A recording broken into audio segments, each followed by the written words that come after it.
Oh, Michelle. So, to be honest, I think you're really pretty and really awesome to hang out with. And like, I remember when we used to be best friends back in like grade 6, and we used to hang out all the time. And like, honestly, we were like best friends. I don't even know.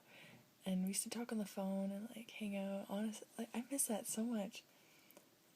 Like, you're such a chill person, and like, you've always been so fun to hang around with, and like, so honest and so cute. And I really miss you. It was really cool to see you last year.